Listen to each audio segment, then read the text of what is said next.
হুজুর পাক সাল্লাল্লাহু আলাইহি সাল্লাম যে উনি যে যেগুলা পর্যায়ক্রমে এই ওহির মাধ্যমে যে কথাগুলি বলছে সেগুলা লিপিবদ্ধ হয়ে আজকে কোরআন শরীফ তৈরি হয়েছে। সেই কোরআন শরীফ অনুযায়ী আজকে ধর্ম এবং সমাজ ব্যবস্থা চলতেছে। তো কিভাবে কইলেন আপনি সেটার উপরে ভিত্তি করে ধর্ম এবং সমাজ ব্যবস্থা চলতেছে ভাই? আপনি কি ভাই বাংলাদেশে কি শিশুদের সাথে মানে বিয়ে করা এবং সেক্স করা এটা কি ইসলাম, এটা কি বাংলাদেশ আইনে বৈধ নাকি অবৈধ? অবৈধ। কিন্তু কোরআনে তো বলা আছে যে শিশুর সাথে বিয়ে করা যাবে, সেক্স করা যাবে, হাদিসে তো আছে। না, এটা আসলে শিশু না, জাস্ট উনি ওই ইয়ের কি যেন এক সাহাবী মেয়েকে বিয়ে করছিল হুজুর পাক সাল্লাল্লাহু আলাইহি না, সাল্লাম। শিশু শিশু ছিল না। সে হচ্ছে 6 বছর বয়সে আবু বকরের মেয়ে হজরত আয়েশাকে বিয়ে করছে, 6 বছর বয়সে, এবং 9 বছর বয়সে তার সাথে যৌন সঙ্গম করছে। সেই সময় নবী মোহাম্মদের বয়স ছিল 54 বা 55। আহ, আসলে অ্যাকচুয়ালি এটা তো ওনারা তো মহাপুরুষ ছিলেন, ওনারা এটা করতেই পারেন। মহাপুরুষ হইলে একটা শিশুর সাথে ধর্ষণ করা এটা বৈধ হয়ে যায় নাকি? সে এটা তো মহাপুরুষ আসলে হয় কিভাবে? আসলে তো এটা তো ধর্ষণ না। এটা যদি অবশ্যই এটা এইভাবে ধর্ষণ। বলেন তাহলে অবশ্যই তাহলে এটা এটা হইল না। অবশ্যই এটা ধর্ষণ। কারণ ওই একটা শিশুর শিশুর, ওই ভাই শিশুর একটু কথা শুনে নিন, পিতাও কথা কিন্তু। একটু শুনে নিন, কথা একটু শুনে নিন। একটা বলেন ভাই। শিশুর সাথে যদি আপনি, একটা শিশুর কখনো সম্মতি দেওয়ার বয়সে যতদিন পর্যন্ত সে না পৌঁছাবে, সম্মতি দেওয়ার বয়সে যতদিন পর্যন্ত সে না পৌঁছাবে, হুম ততদিন হুম। পর্যন্ত তার সাথে যে কোনো যৌন আচরণ, যে কোনো ধরনের যৌন আচরণ হচ্ছে ধর্ষণ। ঠিক আছে?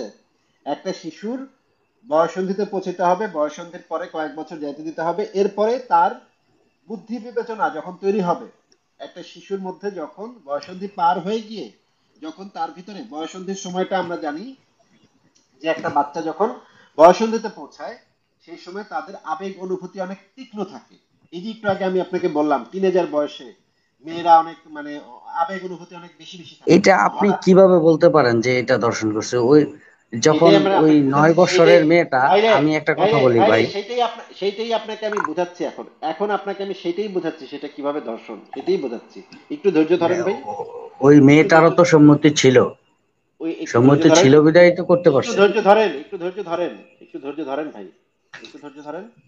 আপনাকে আমি যেটা বলছি সেটা হচ্ছে একটা বাচ্চা যতদিন পর্যন্ত বয়ঃসন্ধি পার হয়ে, বয়ঃসন্ধির সময় বাচ্চাদের আবেগ অনুভূতি অনেক বেশি থাকে, এই সময় তারা কোনো সঠিক সিদ্ধান্ত নিতে পারে না। বাবা মা, এই কারণে বাবা মা তাদেরকে সঠিক সিদ্ধান্ত নিতে সহযোগিতা করে। এই যে হুম। এই কারণে 18 বছর পর্যন্ত একটা মানুষ বাংলাদেশের আইনে ভোটও দিতে পারে না, কারণ 18 বছরের আগে সে সঠিক সিদ্ধান্ত নিতে সক্ষম না। এখন সে যতদিন পর্যন্ত এই সিদ্ধান্ত নিতে সক্ষম না হবে, ততদিন পর্যন্ত তাকে দিয়ে যে কোনো একজন প্রাপ্তবয়স্ক মানুষ তাকে দিয়ে একটা কাজ করায় নিতে পারে। হ্যাঁ, মানে হচ্ছে আমি আপনাকে যেটা বোঝাতে চাচ্ছি যে একটা মনে করেন আপনি, আপনি মনে করেন আপনার একটা মানে আমি মোহাম্মদ আমি কিন্তু ভাই বুঝতে পারছি আপনার কথাটা। না না, আপনার বলতে হবে, তারপরে বুঝতে পারলেও বলতে হবে। মনে করেন আপনার এলাকায় মোহাম্মদ নামক একটা লুচ্চা বেটা থাকে, সে হচ্ছে 50 বছর বয়সী এবং সে হচ্ছে একজন ধর্মগুরু। হ্যাঁ, তার নাম হচ্ছে লুচ্চা মোহাম্মদ।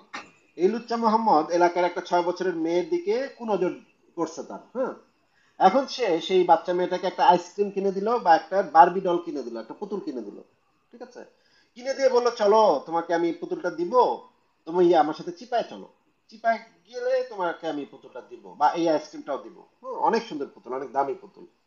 তখন সে বাচ্চা মেয়েটা তো এত কিছু বোঝে না, বাচ্চা মেয়েটা কি করবে, তার তো পুতুলটা নিতে ইচ্ছা করছে। সে গেল ওই মোহাম্মদ লুচ্চা মোহাম্মদের সাথে সাথে সে চিপার ভিতরে গেল, এবং চিপার ভিতরে যাওয়ার পরে লুচ্চা মোহাম্মদ তাকে দিয়ে যেটা করানোর সেটা করায় নিল, তাকে দিয়ে যেটা তার সাথে যেটা করার সেটা সে করে ফেললো। এখন এবং পুতুলটাও সে দিল। তখন বাচ্চা মেয়েটার অনেক কষ্ট হইলো, তার বিভিন্ন জায়গাতে অনেক কষ্ট হয়েছে, ব্যথা হয়েছে, কিন্তু সে যেহেতু একটা পুতুল পাইছে সেহেতু সে এটা নিয়ে আর কাউকে কিছু বললো না। তাকে বলে দিল যে তুমি কিন্তু এটা কাউকে বলবা না, হ্যাঁ, এটা কিন্তু গোপন, তোমার আর আমার মধ্যে গোপন ব্যাপার, তুমি কিন্তু কাউকে বলা যাবে না এটা। সে কি করলো, সে বললো আচ্ছা ঠিক আছে আমি কাউকে বলবো না, সে পুতুল নিয়ে চলে গেল। এই যে ঘটনাটা ঘটলো, এই ঘটনাটা কি কি আপনার নিজের মেয়ের সাথে যদি এই ধরনের ঘটনা ঘটে, এই ঘটনাটা কি কি আপনি ধর্ষণ বলবেন নাকি আপনি বলবেন যে আপনার মেয়ে স্বেচ্ছায় কামটা করছে? ঠিক আছে, আপনার কথা আমি মেনে নিলাম, না, কিন্তু আমার এই কথা মানতে মেয়েটা হবে না, এক আমার সময়। কথা আমি উত্তর চাই, আমি আমার কথার উত্তর চাই, আমার কথা মানতে হবে না, নাও মানতে হবে না, আমি আমার কথার উত্তর চাই। আমি আপনার কথাই আসতেছি ভাই, আমি একটু আমার শোনেন। কথার আগে উত্তর চাই, আগে বলেন যে এই জিনিসটাকে কি আপনি ধর্ষণ হিসেবে কাউন্ট করবেন? হ্যাঁ, অবশ্যই আমি এটা দর্শন কেন? হিসেবে কাউন্ট কেন করবো। মেয়ে তো রাজি খুশি ছিল, কেন ধর্ষণ হ্যাঁ, হিসেবে কাউন্ট করবেন? না তাকে ফুসলাইছে এই জন্য, মানে ফুসলাইছে কেমনে? লোভ ফুসলাইছে কেমনে দেখাইয়া। সে? হ্যাঁ, বাচ্চা মেয়েটার যেহেতু এখনো জ্ঞান বুদ্ধি হয় নাই, তাকে ফুসলায় যে কোনো কাজ করানো সম্ভব। তবে কিন্তু সে যদি 18 বছরের বেশি হইতো, সে যদি জ্ঞান বুদ্ধি সম্পন্ন মেয়ে হইতো, বা মনে করেন আপনার এলাকায় একটা পাগল মেয়ে আছে, যে পাগল মেয়েটা রাস্তায় রাস্তায় ঘুরে, তার আ- জামা কাপড়ের ঠিক ভাই, নেই। ভাই আপনি ভাই আমার ভাই একটু কথা বলতে শুনেন, দেন। ভাই কথা শুনেন, আগে কথা শুনেন নেন। আপনার এলাকায় একটা পাগল মেয়ে আছে, যে পাগল মেয়েটার জামা কাপড়ের ঠিক নেই, মানে কোনো কিছুরই ঠিক ঠিকানা নাই। এই মেয়েটাকে এলাকার একজন মানে লুচ্চা মোহাম্মদ আছে, তার নাম হচ্ছে লুচ্চা মোহাম্মদ। সেই লুচ্চা মোহাম্মদ চিপাই নিয়ে তাকে কয়েকটা জিনিস কিনে দিছে, জামা টামা কিনে দিছে, কিনে দিয়ে এই কাজটা করে নিছে। সেই মেয়েটার বয়স 25, কিন্তু সেই মেয়েটার কিন্তু জ্ঞান বুদ্ধি নাই। হ্যাঁ, সে নিজের ভালো মন্দ বুঝতে পারে না, কোনটা ভালো কোনটা খারাপ, কোনটা সেক্স কোনটা খারাপ টাচ, কোনটা ভালো স্পর্শ কোনটা খারাপ স্পর্শ, এই জিনিসটা সে বুঝতে পারে না। কোনটা কাম ভাব নিয়ে তাকে স্পর্শ করা, আর কোনটা হচ্ছে নর্মালি তাকে স্পর্শ করা, এই বোধটুক তার মধ্যে নাই। এই কারণে কি হইলো ঘটনাটা, তার তার সাথে সেই ব্যাটাটা এই কাজটা করলো। এখন এই কাজটাকে কি আপনি ধর্ষণ বলবেন, নাকি এটাকে বলবেন যে পাগল মেয়েটা রাজি খুশি ছিল, কোনটা বলবেন? এটা দর্শনই বলবো, আচ্ছা, তুমি দর্শনই ধরো, বলবো। তাহলে তো ভাই আমাদের এখন যে জিনিসটা দেখা দরকার সেটা হচ্ছে যে এখন ধর্ষণের সংজ্ঞাটা। এবার আমার কথা একটু শোনেন। ভাই আপনি আগে আমাকে ধর্ষণের সংজ্ঞাটা যদি আমাকে একটু দিতেন আগে। আপনি দর্শনের সংজ্ঞা তো বলেই দিলেন। ধর্ষণের সংজ্ঞা আমি এখনো বলি নাই, এখন বলবো আপনাকে। এই যে এটা হচ্ছে আন্তর্জাতিকভাবে স্বীকৃত ধর্ষণের সংজ্ঞা, দেখতে পাচ্ছেন ভাই? হ্যাঁ, হ্যাঁ, আচ্ছা, আপনি কি ভাই কষ্ট করে আমাদেরকে একটু পড়ে শোনাবেন যে এখানে কি লেখা আছে? হ্যাঁ।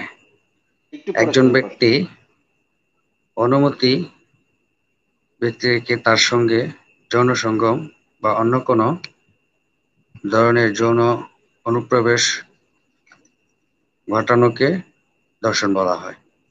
ধর্ষণ শারীরিক বল প্রয়োগ, অন্যায়ভাবে চাপ প্রদান কিংবা কর্তৃত্বের অপব্যবহারের মাধ্যমে সংঘটিত হতে পারে। অনুমতি প্রদানে অক্ষম, যেমন কোনো অজ্ঞান, বিকলাঙ্গ, মানসিক প্রতিবন্ধী কিংবা অপ্রাপ্তবয়স্ক ব্যক্তি। না না, কি বললেন ভাই? অপ্রাপ্ত বয়স্ক কি বললেন ভাই? এটা অপ্রাপ্তবয়স্ক ব্যক্তি। ও, তার মানে এই যে অনুমতি প্রদানে অক্ষম, এই ক্যাটাগরির মধ্যে কারা কারা পড়ে ভাই, আবার একটু বলেন তো। অজ্ঞান, বিকলাঙ্গ, মানে মনে করেন একটা মেয়ে অজ্ঞান হয়ে পড়ে আছে, তার সাথে আপনি চামে গিয়ে মানে সেক্স করে ফেললেন, ভাইজান, এটাও তো ধর্ষণ হবে, তাই না? আচ্ছা ভাইজান, আপনার কথা তো আমি বুঝতে পারছি। আপনি না না না একটু না আমার না না, কথা আমরা একটু আমরা শুনেন এবার। ভাই, আমরা দলিল প্রমাণ সহকারে, মানে স্পেসিফিক আপনি তো দলিল প্রমাণ অনেক দলিল সহকারে। প্রমাণ তো বলতেছেন, দলিল প্রমাণ তো আপনি বলতেছেন আপনি দলিল প্রমাণ দেখছেন, ঠিক আছে। তো ভাই যে মেয়েটা, যে বলি, শাহেদ ভাই, যে মেয়েটা শাহেদ ছয় ভাই, মাসে, শুনেন শুনেন, 6 বছরে যে মেয়েটাকে বিয়ে করলো, 9 মাসে তার সাথে সঙ্গম হইলো, এই মেয়েটা একটা সময়, এই মেয়েটা বড় হয়েছে, এই মেয়েটার মুখ দিয়েই অনেক হাদিস প্রকাশ পাইছে। তাতে এবং কি হয়েছে? তাতে কি হয়েছে? তাতে কি হয়েছে মানে, এই মেয়েটা কি পরবর্তীতে কি বুঝতে পারে নাই যে আমার সাথে না, এটা 9 বছর এটা যে বয়সে যে সবাই, জিনিসটা এটা যে হয়েছে। এটা যে এই সবাই এইটা বুঝতে এই পারে, না এটা যে সবাই বুঝতে পারে সব সময়, এটা তো সত্য না। অনেক সময় অনেকের ক্ষেত্রে অনেক না, আপনি সময় যেটা বলতেছেন, না না আপনি না না, শুনেন ভাই, আপনি ওয়েট ওয়েট আপনি wait wait wait wait wait wait আমি এরকম এই মেয়েটা মাদ্রাসা, একসময় বড় হয়েছে তো ভাই ভাই, ভাই একসময় বড় আপনি হয়েছে, আপনি একসময় ভাই এই আমার মেয়েটার কথাটা একটু বয়স শুনেন, 40, আমার 50, কথাটা 60 একটু ছিল। শুনেন, আমার কথাটা একটু তখন শুনেন। কি এসে, আমার আপনি আপনাকে তো মিউট করতে হচ্ছে ভাই, আপনি তো কথাই শুনতেছেন না তো ভাই। আমি এরকম অনেক মাদ্রাসার ছাত্রকে চিনি যারা হচ্ছে অনেক বছর হুজুরের দ্বারা ধর্ষণের শিকার হয়েছে। সারা জীবনে তারা সেই হুজুরদের বিরুদ্ধে একটা কথাও জীবনে কখনো বলে নাই। তাদেরকে কি আপনি ধর্ষণ বলবেন, নাকি তাদেরকে বলবেন যে তা ঠিকই আছে? তারা মানে বাচ্চা বয়সে যখন তাদের সাথে ধর্ষণ হয়েছে, মাদ্রাসার হুজুর যখন তাদের নিয়ে পিছনে তেল মাইরা যখন এই কাম করছে, এটাকে কি আপনি ধর্ষণ বলবেন, নাকি কি বলবেন বলেন তো? পেশায় পড়ছি, হ্যাঁ, আমাকেও আমাদের হুজুররা এই শাহেদ কাজ ভাই, করতো। শাহেদ ভাই ঠিক আছে, আমি আপনাকে নিজেও বলাৎকার আপনাকে হয়েছি, আমি একটা প্রশ্ন করেছি, আপনাকে আমি আমি একটা নিজেও বলাৎকার হয়েছি ভাই। আপনাকে আমি একটা প্রশ্ন করেছি। আমি নিশ্চিত যে আপনি যদি নিজের ধর্ষণের শিকার হয়ে থাকেন, আপনি এটার মানে এটা যে কত নির্মমতা, এটা যে কত ভয়াবহতা, এটা আপনি উপলব্ধি করতে পারবেন। এই কারণে আপনাকে আপনার এই উত্তরটা আরো ভালোভাবে দেওয়া উচিত। আপনার নিশ্চয়ই অনেক বন্ধু আছে যারা ধর্ষণের শিকার হয়েছে কিন্তু সারা জীবনে সেই হুজুরের বিরুদ্ধে একটা কথা বলে নাই। এখন এবং হুজুর কখনো কেউ যদি জিজ্ঞেস করে থাকে হুজুরের প্রশংসাও করছে। এরকম লোক আমি আমার নিজের পরিচিত আছে যারা মাদ্রাসার হুজুরের দ্বারা ধর্ষণের শিকার হয়েছে কিন্তু সারা জীবনে সেই তার ধর্ষক হুজুরের বিরুদ্ধে একটা শব্দ জীবনে কখনো উচ্চারণ করে নাই। এইটা দ্বারা কি এটা প্রমাণ হয় যে সে ধর্ষিত হয় নাই? না, এটা প্রমাণ হয় না। তাহলে যে আপনি একটু আগে বললেন যে আয়েশা বড় হয়েছে, বড় হয়ে হাদিস লাগছে, হাদিস লেখা কিন্তু না কিছুই বলে নাই, নবীর বিরুদ্ধে কিছু বলে নাই, তাতে প্রমাণ তাতে কি প্রমাণ হইলো ভাই? এখন দেখেন, এখন তো মনে অনেক ভয় লাগে যখন নাকি ভাই একটা, আপনাকে আপনি ভাই ভাই একটু স্পেসিফিক আপনি আলোচনা করেন ভাই, শাহেদ ভাই আপনি কিন্তু স্পেসিফিকই বলতে আপনাকে ধর্ষণ আপনাকে একটা, ধর্ষণ হয়েছে কিনা সেটা জিজ্ঞেস করছে তো সায়েদ ভাই, আপনাকে জিজ্ঞেস করছে যে ওই বিষয়টাতে ধর্ষণ হইলো কিনা। আপনি যে ডিফেন্ডটা দিলেন যে সে বড় হয়ে তো কাউকে ভাইজান কমপ্লেন করে নাই। একটা কথা বলি, আমি আমার কথাটা শাহেদ একটু ভাই, আমার শাহেদ কথা ভাই, তো শাহেদ শুনবেন ভাই, না। শাহেদ ভাই আমরা আপনাকে না মানে কথা বলতে দিলে আপনি প্রসঙ্গটা চেঞ্জ করে আরেক দিকে চলে যান, কারণ আমরা না, আরেকটা আরেক আলোচনাতে দিকে ছিলাম। যাব না ভাই। দেখেন দেখেন শাহেদ ভাই, আপনার আরেকটা আলোচনাতে ছিলাম, আল্লাহ পাক সৃষ্টি করছে এটা আলোচনাতে ছিলাম, সেখান থেকে আপনি চলে আসলেন এখানে। আমি আমি কিন্তু আমি বাধ্য আমি বাধ্য আমি কিন্তু আমি আসিনি, একটু বলি। আমি কিন্তু আসিনি। এখন যদি আপনাকে আমি একটু কথা বলতে দিই আপনি আবার একটু পরে দাবি করবেন ভাই কোরআনে তো অনেক বিজ্ঞান আছে, তাইলে তো কেমনে হইলো বিজ্ঞানে মোহাম্মদ জানলো কেমনে, কোরআনে এত বিজ্ঞান দিল কেমনে? তখন আমাদের আলোচনাটা পুরা আরেক জায়গায় চলে যাবে, আরেকটা জিনিস নিয়ে আলোচনা করতে হবে তখন। আমি চাচ্ছি না আপনি এখন মানে আরেকটা প্রসঙ্গে পট করে লাফ মেরে আরেকটা প্রসঙ্গে চলে যান, সেটা আমি চাচ্ছি না। আপনাকে যে প্রশ্নটা করা হচ্ছে শাহেদ ভাই আপনি দয়া করে সেটার উত্তর দেন। আপনি যদি আরেকটা প্রসঙ্গে যেতে চান তাহলে একটু পরে যান, আমাদের এই আলোচনাটা ভাই শেষ হোক আপনি তারপর আপনি যান। এখন যেই কথাগুলি বলছেন, হ্যাঁ, এই কথাগুলি প্রত্যেকটাই কারেক্ট, মানে 100% কারেক্ট, ঠিক আছে, কিন্তু তাহলে তাহলে আপনার আপনার কাছে প্রশ্ন, আমরা তো আপনার ভাই, কাছে আপনার কাছে প্রশ্ন যে যদি ওই যে আয়েশার সাথে যখন বিয়েটা হয়েছিল নবী মোহাম্মদের, তখন তো আয়েশার, আচ্ছা মিউট করছি আপনাকে, আপনার এখান থেকে ব্যাক থেকে অনেক শব্দ হচ্ছে। শাহেদ ভাই আমার প্রশ্নটা একটু শোনেন যে আয়েশার সাথে যখন বিয়ে হয়েছিল বা যৌন সঙ্গম হয়েছিল তখন আয়েশার কি তখনও পিরিয়ড হয়েছিল? আচ্ছা উনি তো চলে গেলেন, ফারাজ ভাই উনি তো চলে গেলেন। সেটা তো আহ, যাক, আসিফ ভাই অ্যাটলিস্ট বলার যাওয়ার আগে তো বলে গেছে যে আপনি যে কথাগুলো বলছেন ট্রু, এবং সেও সিমিলার জিনিসই ফেস করছে। সেও মাদ্রাসায়, যখন আপনি তুলনাটা দিলেন যে আপনি মাদ্রাসায় আপনার সাথে যেই খারাপ কাজটা করা হয়েছে, যে অত্যাচারটা আপনার উপর করা হয়েছে, আপনি যদি কাউকে কমপ্লেন না করতেন বা হয়তো বা ওনার এমন বন্ধু বান্ধব আছে বা বড় ভাই ছোট ভাই আছে যাদের সাথে এই কাজ করা হয়েছে কিন্তু তারা কখনো কমপ্লেন করে নাই, হয়তো বা উনি নিজেও কখনো কমপ্লেন করে নাই, উনি নিজে যদি কখনো কমপ্লেন না করে থাকেন বা না করেন কখনো, তার মানে কি তিনি তিনি ধর্ষিত হন নাই? আচ্ছা ফারাজ ভাই এখানে একটা চমৎকার একটা কমেন্ট এসছে, আপনি একটু দেখেন কমেন্টটা, আপনার দৃষ্টি আকর্ষণ করছি। ধরেন আর আয়েশা বলল যে আমার নবী আমাকে দর্শন করছিল, আয়েশাকে কি করতো মুমিনরা? ভাই, কাইটে কুটে তো আসে খাই ফেলাইতো। নবীর যেখানে যেখানে জামার বোতাম নিয়ে, জামার বোতাম নোংরা, ওই কথা বলাটাই ছিল একটা সাতেমা রাসূলের মতো কাজ। সেখানে আয়েশা নবীর বিরোধিতা করতো, এটা আপনার মনে হয়? যেখানে শুধুমাত্র তারা ট্যাক্স দিবে না, ওই যে কি ভাই, কি যেন জাকাত ছিল, জাকাত দিবে না। জাকাত, হ্যাঁ ইয়েস, জাকাত দিবে না, এই জন্যই তাদেরকে হত্যা শিকার হইতে হয়েছে। আর সে ওই পরিবেশে যায় সে নবীর বিরোধিতা করবে, আর নবীর বিরোধিতা করে সে যাবে কোথায়? সে সে এমন একটা সোসাইটির একটা মেয়ে, 18 বছর 20 বছরের একটা মেয়ে তখন, নবী মারা যাওয়ার পরেই, 18 20 বছর বয়সের একটা মেয়ে, যার কোনো ইনকাম সোর্স নাই, যে ডিপেন্ডেন্ট হচ্ছে তার ফাদারের উপরে। ইয়ে জামাই তো মরে গেছে হয়তো বা, তখন তার ফাদারের উপর ডিপেন্ডেন্ট, তার নিজের সন্তানাদিও নাই, কিচ্ছু নাই। ওই যে তার যে ফাদার, সে হচ্ছে গিয়া নবী মোহাম্মদের একদম খাস লোক, অন্ধভক্ত আর কি। সেও যদি বলে তার ফাদারও ঘর থেকে বাইরে করে দিবে, তার বিয়ে করার কোনো চান্স নাই, সে যাইতো কোথায়? কোথায় যেত সে? তার অপশন ছিল কি? অবশ্যই ফারাজ ভাই আমাদের সাথে শাহেদ ভাই আবার এসছেন, শাহেদ ভাইকে আমি আরেকবার যুক্ত করেছি। শাহেদ ভাই আপনি কি শুনতে পাচ্ছেন? হ্যাঁ, শুনতে পাচ্ছি। আচ্ছা শাহেদ ভাই, আপনাকে এই কয়েকজন কমেন্ট করেছে, এখানে একটা কমেন্টের দিকে আপনার একটু দৃষ্টি আকর্ষণ করছি। আপনি যদি চান এই কমেন্টের উত্তরটা দিতে পারেন। বলেন তো কি কমেন্টটা, আমি তো দেখতে পাচ্ছি না কমেন্টটা ভাই। হচ্ছে, এখানে লেখা হচ্ছে আয়েশা, শরীফুল ইসলাম ভাই লিখেছেন, আয়েশা প্রাপ্তবয়স্ক হওয়ার পর যদি বলতো যে সে তাকে ছোটকালে বিয়ে দিয়ে অন্যায় করা হয়েছে, তাহলে সেটা নবীর সমালোচনা হুম করা হুম। হতো, অর্থাৎ সাতিমে রাসূল হয়ে যেত আয়েশা, তখন তাকে মেরে ফেলতে হতো। হুম, তখন বলা হইতো যে তো সাতিমে রাসূল হয়ে গেছে, এরে মেরে ফেলতে হবে এখন। তাহলে তখন কি তিনি আয়সাকে মেরে ফেলতো? অবশ্যই তখন তাকে বলতো সাতিমে রাসূল, এ তো সাতিমে রাসূল হয়ে গেছে, এরে সে মেরে কিন্তু ফেলতে হবে। কিন্তু সে তো আল্লাহর আয়সা আইনের, রাদিয়াল্লাহু তাআলা আনহুর আগেই তো নবী রাসূল মারা গেছে। ভাই সে তো এমন দেখেন, একে হচ্ছে যে অপ্রাপ্ত বয়স্ক বাচ্চাদের সাথে বিয়ে করা এবং তার সাথে যৌন সঙ্গম করা, এটা তো আল্লাহর আইন দ্বারা বৈধ একটা জিনিস। সে যদি বৈধ কাজের সমালোচনা করত, সে প্রথমত মুরতাদ হয়ে যেত, কাফের হয়ে যেত, এবং তাকে মৃত্যুদণ্ড দেওয়া একবারে হচ্ছে গিয়ে তার একটা পয়েন্ট মৃত্যুদণ্ড পাওয়ার মতো।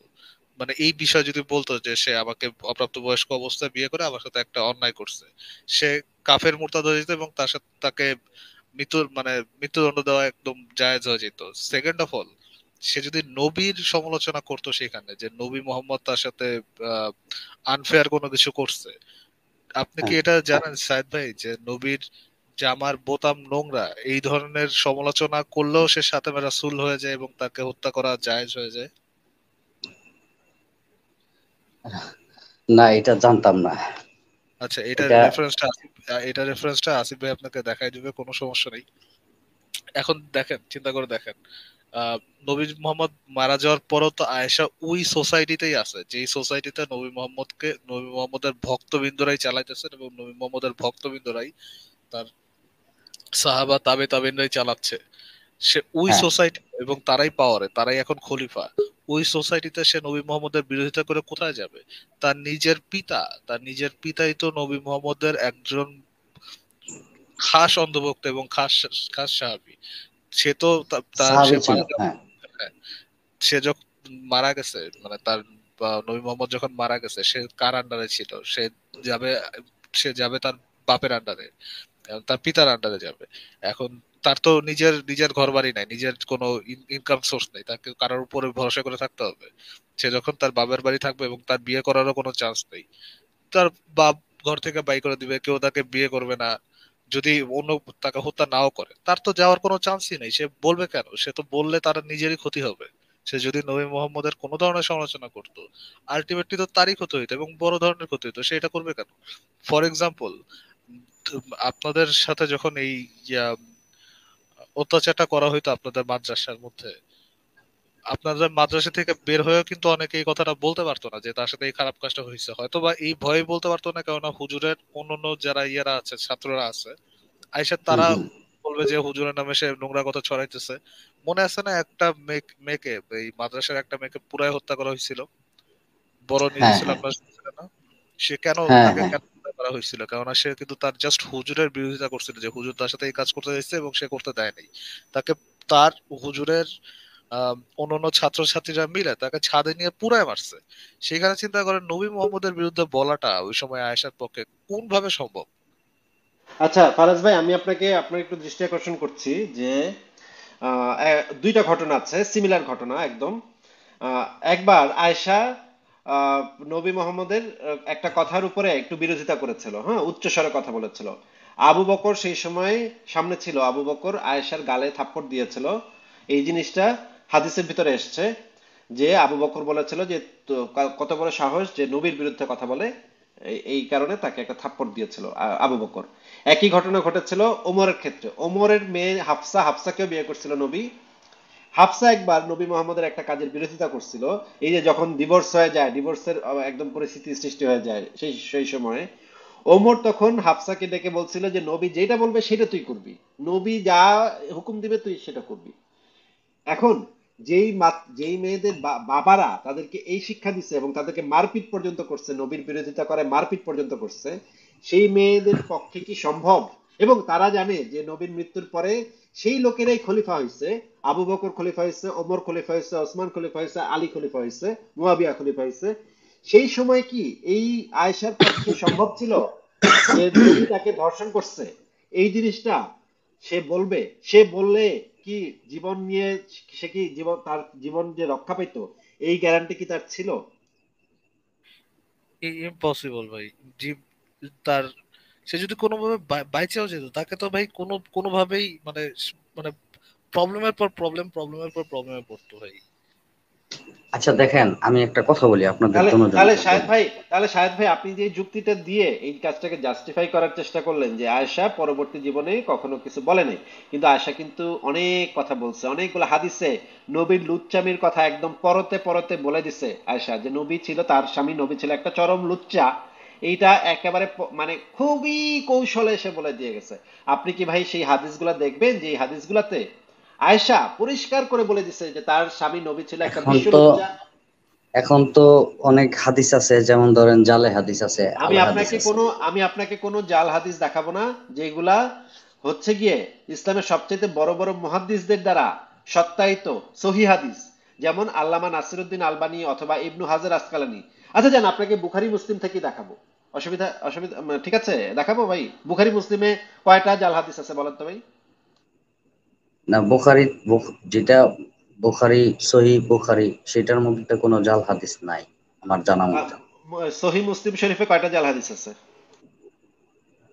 আহ, আসলে দেখেন, আমি যেটা সত্যি কথা, আমি অত হাদিস এত কিছু আচ্ছা করি নাই। ঠিক আছে, আপনারা যেটা জানেন আপনাকে আমি বলে অতটা দিচ্ছি আমি আপনাকে জানি আমি না। বলে দিচ্ছি আপনাকে আমি বলে দিচ্ছি বুখারী শরীফের একটা হাদিস নিয়ে একটা সন্দেহ তৈরি হয়েছিল, কিন্তু সেটাও সহি হাদিস।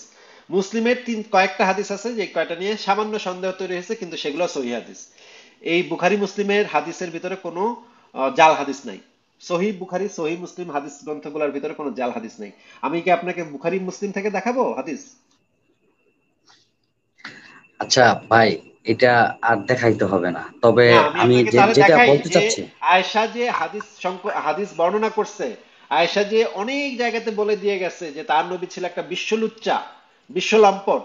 এই হাদিসগুলো দেখলে তো তখন আপনি বুঝতে পারবেন যে আয়েশা আসলে কৌশলে সবকিছু বলে দিয়ে গেছে, কিন্তু সরাসরি তার স্বামী যে একটা ধর্ষক, তার স্বামী যে একটা লুচ্চা, এই কথাটা বলার মতো হয়তো তার সাহস ছিল না, কারণ সেটা বললে তাকে সেখানে মেরে ফেলতো।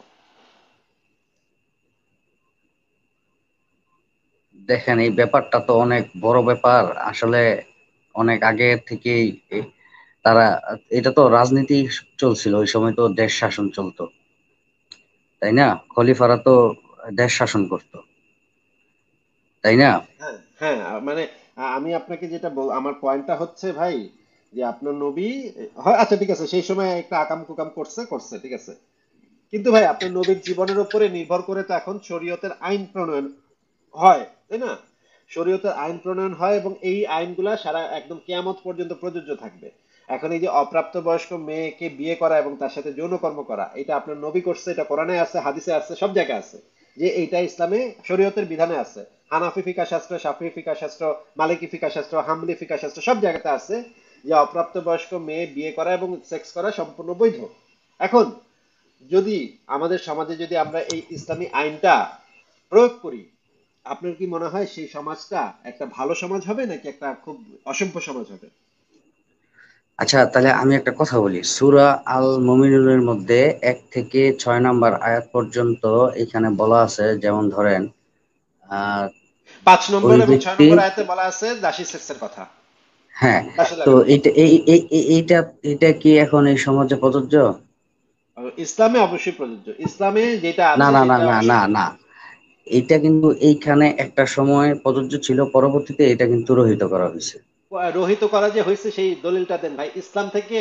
এটা সেই দলিলটা দেন এই- যে কোথায়। এই- ভাই আমার প্রশ্নটা শুনে নেন, এইটা প্রশ্নটা হয়তো শুনে আমি নেন। আপনাদের প্রশ্ন, দেখাইতে না পারতেছি না না, না না, বাট প্রশ্নটা শুনে নেন, কোন এক প্রশ্নটা শুনে নেন। সূরায়। প্রশ্ন প্রায় ভাই প্রশ্নটা আগে শুনেন তারপর উত্তর দেন ভাই। ইসলামে বলেন যে এই জিনিসটা রহিত হয়েছে সেটার দলিল যে, যদি আপনি আমাকে দেখাইতে পারেন যে দাস প্রথা বা দাসী সেক্স ইসলামে রহিত হয়েছে, তাইলে ভাই লাইভে এসে কানে ধরা 50 বার উঠবস কইরা জিন্দেগিতে কখনো লাইভ করব না এই প্রতিজ্ঞা করে লাইভ থেকে সারা জীবনের জন্য বিদায় নিব। ভাই আচ্ছা চ্যালেঞ্জটা কি আপনি শুনেন, নিতে পারবেন? আমি আমি একটা বই পড়ছি বাংলাদেশের বরিশালের আরজালি মাতব্বর ওনার একটা বই আমি পড়ছি, ওর মধ্যে অনেক কথাই এরকম, ভাই কোথা থেকে মানে কোথায় চলে গেলেন ভাই, কোথা থেকে না না কোথায় চলে গেলেন? এই আপনাকে কথা আমি না না আমি কথাটা একটু বলতে দেন। ওইখান আচ্ছা থেকে বলেন। মানে কথাটা যখন নাকি আমি পাইলাম, তখন আমি কোরআন শরীফ খুলে আমি এই ইয়াটা দেখলাম, দেখার পরে আমি এটা নিয়ে আমাদের যে পাশের যে মাদ্রাসা আছে ওইখানে এক হুজুরের কাছে গেলাম, যাওয়ার পরে ওনাকে বললাম যে কোরআন শরীফটা বের করেন, এত পৃষ্ঠা থেকে মানে এই সূরা মুমিনুনের এই আয়াতটা বের করেন, এটার অর্থটা বলেন। তখন উনি ছিল কোরআনে হাফেজ, কিন্তু উনি এটার অর্থটা আর বলতে পারলো না, বিদায় আমি গেলাম আরেক হুজুরের কাছে। তখন উনি বলল যে হ্যাঁ এটা ঠিক আছে, কিন্তু এটা আবার কোন এক সূরায় রহিত করা হয়েছে। কিন্তু কোন উনি কোন সূরাতে, কোন সূরাতে এটা রহিত হয় নাই। আপনাকে আমি দলিল দেখা দিচ্ছি ভাই। হ্যাঁ, দলিল দেখেন, দলিল দেখে তারপর কথা বলেন। আমি পৃথিবীর সমস্ত মুসলমানকে চ্যালেঞ্জ করছি, যদি এরকম কোন আয়াত বা এরকম কোন হাদিস দেখাইতে পারে যে দাস দাসী প্রথা ইসলামে নিষিদ্ধ করা হয়েছে, বা দাসীর সাথে, নিজ মালিকানাভুক্ত দাসীর সাথে সেক্স করা এটা নিষিদ্ধ করা, রহিত করা হয়েছে, তাইলে লাইভে এসে কানে ধরা 500 বার উদ্বোস করবো, 500 বার উদ্বোস করে জিন্দগিতে আর কখনো লাইভ করব না। এই মুসলেকা দিয়ে লাইভ থেকে চিরতরে বিদায় নিয়ে চলে যাব, আর জীবনে আর কখনো আমার চেহারা দেখবেন না, ঠিক আছে? আমি আপনাকে দেখাচ্ছি একটা গ্রন্থ থেকে, সেই গ্রন্থটার নাম হচ্ছে ফতওয়ায়ে ফাকিহুল মিল্লাত। এটা হচ্ছে একটা ফতোয়া গ্রন্থ, বিখ্যাত, সারা পৃথিবীতে বিখ্যাত একটা ফতোয়া গ্রন্থ। এই গ্রন্থটাতে মুফতিকে জিজ্ঞেস করা হয়েছিল, এই যে দেখেন, যে প্রশ্ন করা হয়েছে শরঈ বাদী কি, বাংলাদেশে কি এ ধরনের পদ্ধতি চালু আছে, চালু করার পদ্ধতি কি, চালু করার পদ্ধতি কি, তাদের সাথে নাকি সহবাস করা যায়। এখানে মুফতি উত্তর দিচ্ছেন, যেখানে শরীয়ত ভিত্তিক জিহাদ হয় এবং মুসলমানদের হাতে কাফের বন্দী হয় এবং সমস্ত বন্দীকে আমিরুল মুমিনিন গাজীদের মধ্যে বন্টন করে দেয়, এ ধরনের পুরুষ বন্দীকে গোলাম বলা হয় এবং মহিলা বন্দীকে বাদী বলা হয়। এই সমস্ত হুম বাদীকে অন্যের নিকট বিবাহ শাদী না দেয়া পর্যন্ত মালিক তাদের সাথে সহবাস করতে পারবে। বর্তমানে পাক ভারত ও বাংলাদেশে এ ধরনের বাদী নেই, যাদের শরীয়ত ভিত্তিক বাদী বলা হয়। আচ্ছা, নিচের অংশটুকু পড়ি। দাস প্রথা বিলুপ্তির নেপথ্যে প্রশ্ন, দাস প্রথা কখন, কিভাবে, কেন নিষিদ্ধ করা হয় এ ব্যাপারে জানাবেন এবং ভালো বইয়ের সন্ধান থাকলে জানাবেন। উত্তর দিচ্ছেন মুফতি, দাস দাসী প্রথা ইসলামের পূর্বে ছিল, ইসলামের সূচনাকালে এর প্রচলন ছিল, বর্তমানেও শর্ত সাপেক্ষে এর শরঈ হুকুম বিদ্যমান রয়েছে। যখন কাফেরদের সাথে মুসলমানদের ধর্মীয় যুদ্ধ সংগঠিত হবে, তখন যুদ্ধবন্দীদের গোলাম বানানো যাবে। বর্তমানে জাতিসংঘের ঘোষণা অনুযায়ী বিশ্বের প্রায় প্রতিটি দেশের প্রতিনিধিরা এ ব্যাপারে অঙ্গীকারাবদ্ধ হয়েছে যে একে অপরের কয়েদিদের গোলাম বানাবে না। তাই বর্তমানে প্রায় দেশে এ প্রথার বিলুপ্তি ঘটে, তবে তা কখন, কিভাবে ও কেন নিষিদ্ধ হয় তা আমাদের জানা নেই। মানে উনি বলছেন যে জাতিসংঘ থেকে এটা নিষিদ্ধ করা হয়েছে, কিন্তু ইসলামে এখনো এটার শরঈ হুকুম বিদ্যমান রয়েছে। এখনো এটা মুসলমানরা, এটা তো এটা তো অটোম্যানদের আমলে নিষিদ্ধ হয়েছিল। অটোমানদের আমলে কিভাবে নিষিদ্ধ হবে? নবী মইরা যাওয়ার পরে? নবী কে বলছে আপনাকে? সৌদি আরবে? ভাই এইরকম গাঁজাখুরি কথা কোথায় পাইছেন ভাই? অটোমান সাম্রাজ্যে দাসপ্রথা নিষিদ্ধ হয়েছিল, এই তো পুরা গাঁজাখুরি কথা ভাই, কে কই না পাইছেন এই? সুলাইমান তো এটা সুলাইমানের সময় তো দাসপ্রথা ছিল। ভাই ভাই আচ্ছা একটা কথা বলেন তো ভাই, আল্লাহর নবী যেটা হালাল করছে সেটা কি আল্লাহর নবী বা আল্লাহ ছাড়া কেউ হারাম করতে পারে? কারো সেই অথরিটিটা আছে? হ্যাঁ আছে, আমি এইটার যুক্তি আপনাকে দেখাই দিই। সেটা হচ্ছে, একদিন অনেক সাহাবী নিয়া হুজুর পাক সাল্লাল্লাহু আলাইহি সাল্লাম বসছিল, বসার পরে আপনি যে ঘটনাটা এই যে বললেন সেটা কি কথাটা রেফারেন্স দিয়ে? আমাকে আমার কথাটা একটু শুনতে হবে আপনাদের, শুনতে এটা হবে। এটা কিন্তু এটা কত নম্বর হাদিস? এটা কত নম্বর হাদিস?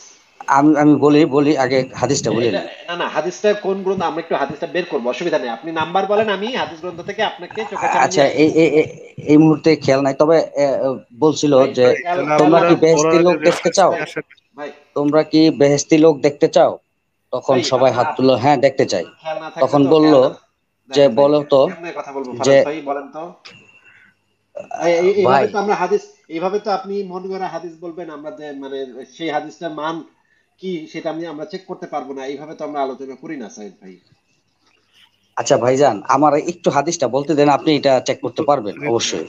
তাহলে আপনি নাম্বারটাই বলেন, আপনি তাহলে চেক করে নাম্বারটাই বলেন যে এই এই হাদিসে এই নাম্বার এটা। যে ওইখানে হাদিসে বলা ছিল যে আমি বললাম কি মরে আপনি যাওয়ার বলতেছেন পরে কি?